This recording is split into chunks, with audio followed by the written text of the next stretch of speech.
Transition sounds are so important in electronic music production. If you don't have them, your track is liable to just sound like a section and then another section and then another section without the kind of flowing arc that a good track should have. Now, there are plenty of effects packs online that you can get. You can just drop these right into your track, and there's nothing necessarily wrong with that. And doing that is definitely better than not having them in most instances.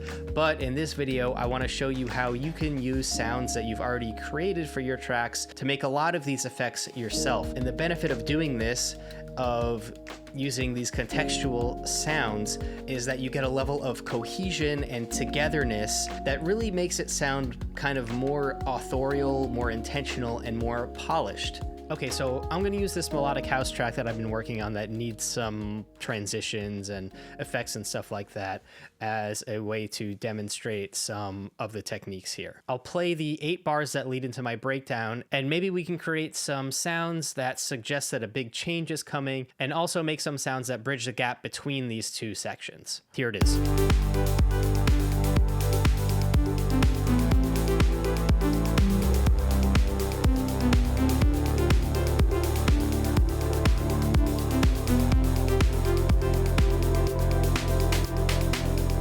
The first sound we can create is a simple noise riser. So I'm going to bring in a new track here, add operator, because that's a great way to get noise. I'll change my waveform here to noise white. I'll make a MIDI clip that's 4 bars long. Doesn't have to be 4 bars, but that's what I'm going to do. And then just create a note that goes the entire length.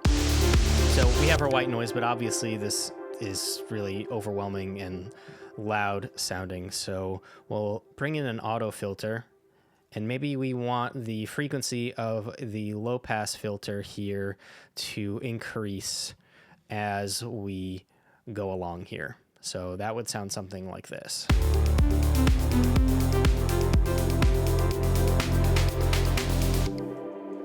Cool, so that's already sounding a bit more like a normal riser. So I'll press A to bring in my automation lanes here. And then I'll draw in just something like that. And let's see how this sounds.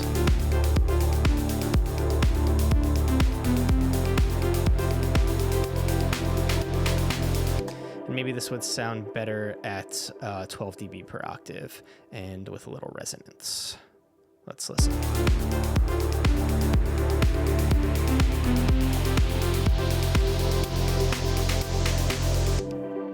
Okay, what if we add a little LFO, some movement to the filter?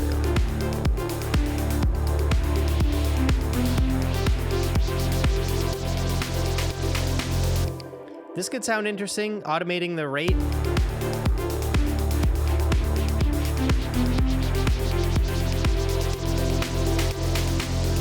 But I think it's a bit intense for this specific application. So I'll leave that for now. I will bring in some reverb.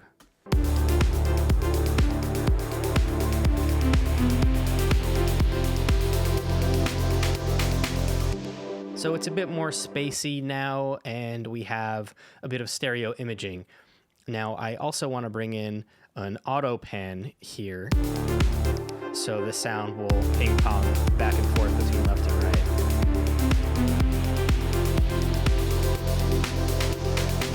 And maybe instead of doing the thing where we're using the LFO to move this filter around, maybe we can increase the frequency of our auto pan, and that might sound interesting. So we'll bring up our automation again, and maybe something like this.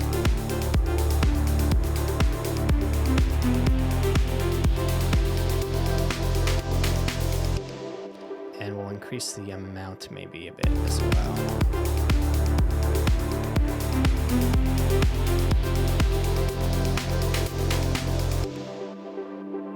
And if we want this to be more pronounced, we could put it after the reverb.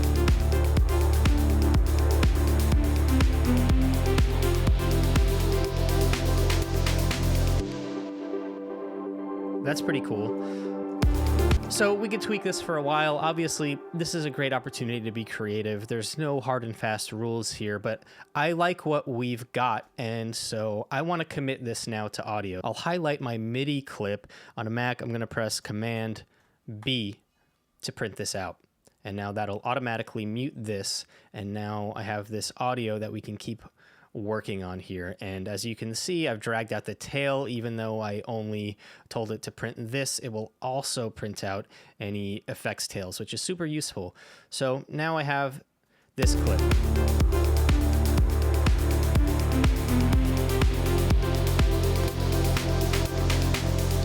And let's go ahead and just cut out all these low frequencies that we don't need.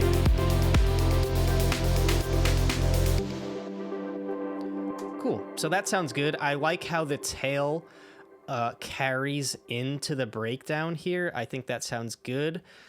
I'm going to enhance it with more reverb. So I'll bring in a hybrid reverb here, and I think I want it to be on shimmer mode. I'll put it all the way to the algorithm with this blend knob, or I could just click here and go to algorithm.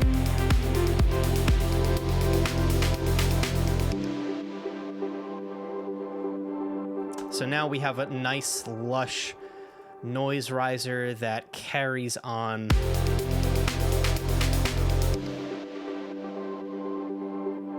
into our breakdown. And if you're hearing a little pumping, that's because this is in a group that is sidechained to a kick.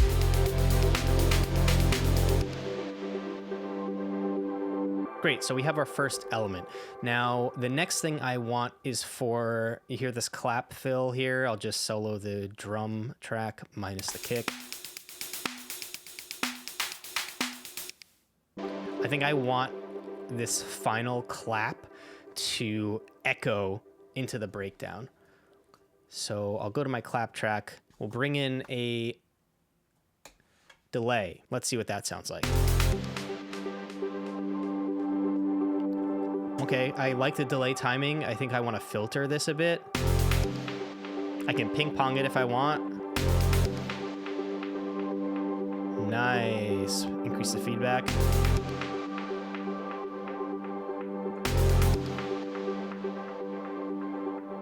I can put an LFO on the filter delay.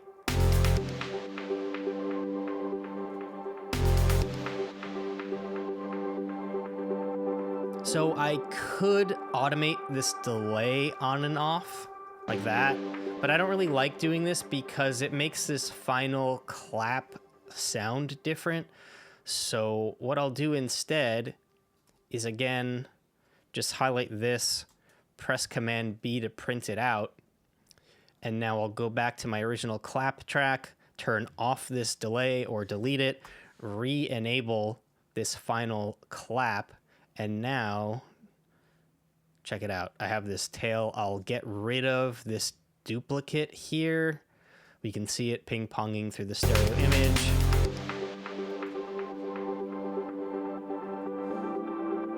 Nice. I think I actually want more feedback. So I'll go back here, turn the delay back on, increase my feedback, maybe increase the dry wet a bit, and reprint it.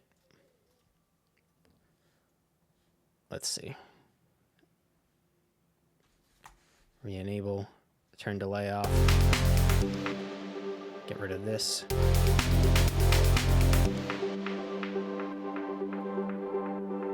And I think I want to filter it a bit more, so I'll just bring in an EQ. I don't want it to be standing out, I just want it in the background.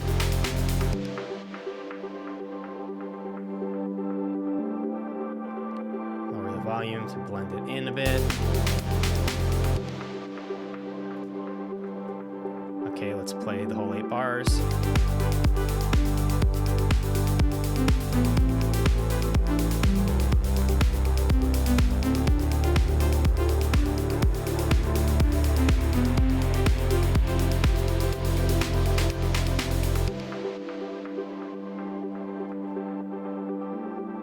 So I have this clap fill here, but I want my drums to sound a bit more intense as we reach the end of this section. An idea I had was to add an OTT. By automating this amount up, we are increasing the intensity of these sounds. We're getting the extreme upward and downward compression. It's adding sustain. So I definitely don't want to bring it all the way up to 100. I think that would sound a bit intense, but I do want to bring some in. So I'll press A to go to my automation lane. Maybe I'll start it here, and then I'll right click, select one of these, press Option to make it curvy, and then bring it down a bit with these little with this little handle on the corner. Let's see what that sounds like. Maybe I want it to start earlier.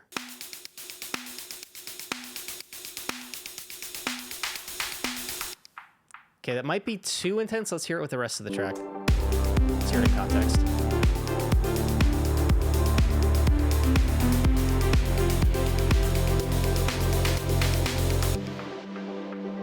I think it sounds pretty good. And then I guess the last thing I want to do is the thing I did with the snare, but with this melody. So I want some echoes to carry on into my breakdown.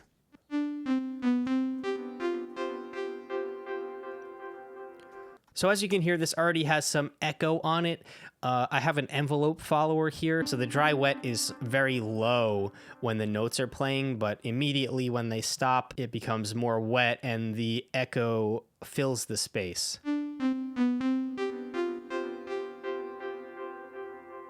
So on top of that, I'll add another echo. And again, I'll isolate this final note. I'll increase my feedback. This one I don't want to ping pong. I'll add some of the echo's reverb. I'll add some modulation to my times to get some pitch effects. Not that much. And let's highlight it, print it out, drag out the tail, re-enable this clip, turn off this extra echo. I already have an echo tail, so maybe I'll start this right when the breakdown starts.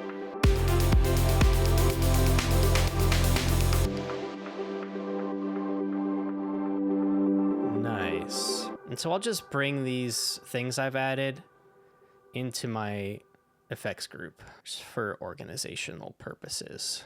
Okay, so let's hear everything together. The noise riser, the OTT on my drum bus, the snare echoes, and the lead echoes.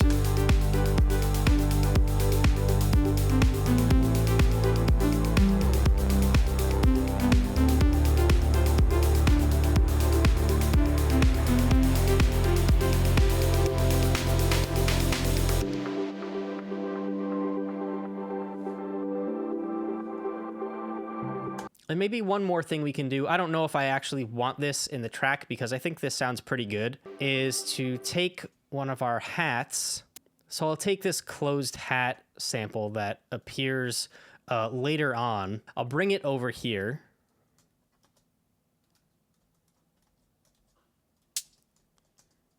Have it start on the downbeat of my break. I'll bring in a hybrid reverb. I think I'll just use algorithm here. And if I mess with size, I can create pitch effects. I can either bring the pitch up by decreasing the size or send the pitch down by increasing the size. Ooh. You get these really interesting, like, metallic sounds. Okay, so I think all I want to automate for this example is the size. So I'll bring in my automation lane. I'll click maybe something like this.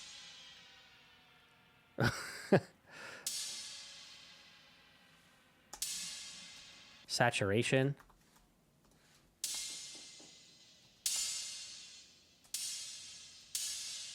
A little EQ.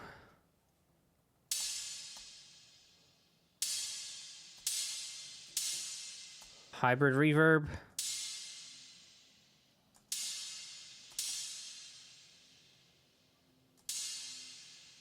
Like, we could stop at any moment here, but this is kind of fun. So why not continue? I think I want to add a noise burst to this. So I'll put my simpler in a group. I'll show my chains. I'll create a new chain and bring an operator. Change this to noise, white noise. Again, go to my envelope. Do something like this. What would some frequency shifting sound like on this? Okay, so I can increase the kind of downward pitch effect by automating this coarse frequency from like up here to down here. Okay, so let's start, I don't know, here, and then, nice, okay. And I don't want this to be fully wet. What does this sound like in context? I haven't even...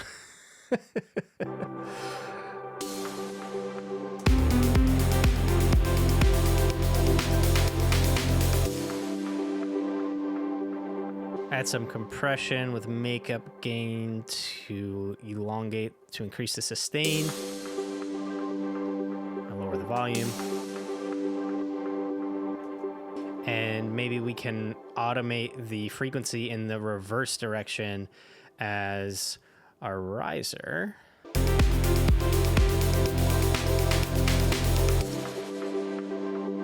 Okay, that I think sounds pretty cool.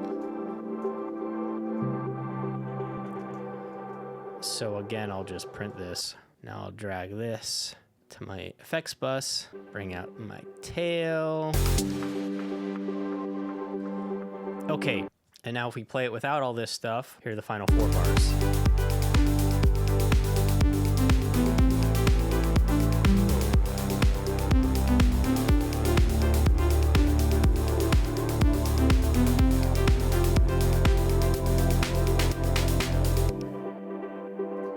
And now with our riser, crash, snare echoes, lead echoes, OTT automation, let's hear it.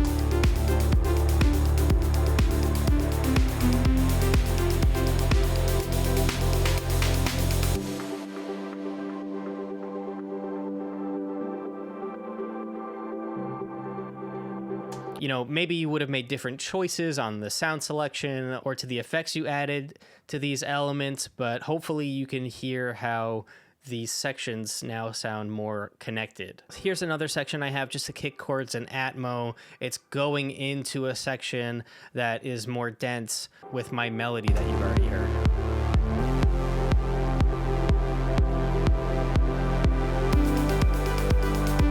It already does kind of swell into this due to some automation I have, but I think I want to use the classic reverse reverb trick to create some anticipation that my lead is coming back. So I'll add another reverb here.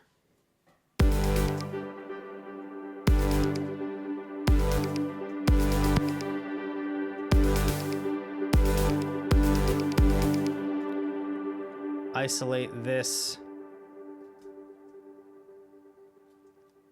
and print it.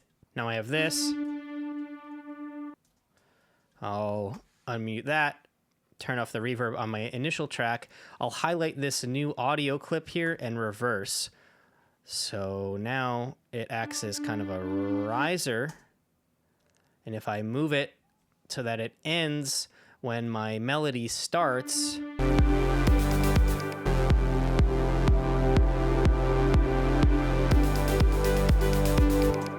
it anticipates it, kind of like a, hey, I'm coming back, remember me? Maybe I can pan this, add some saturation, add some more reverb, EQ maybe. Really bandpass the shit out of this.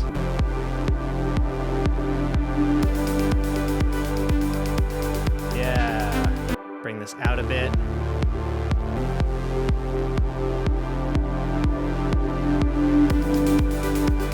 Nice. And we can try putting it again here.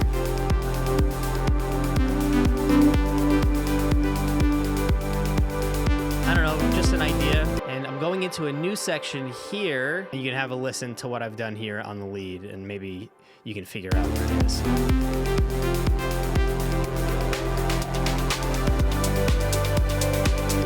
Hear that rising pitch effect? That is created just by taking my echo, which was already on the track, and then automating the delay time lower. And that increases the rate of the delays, and that also increases the pitch.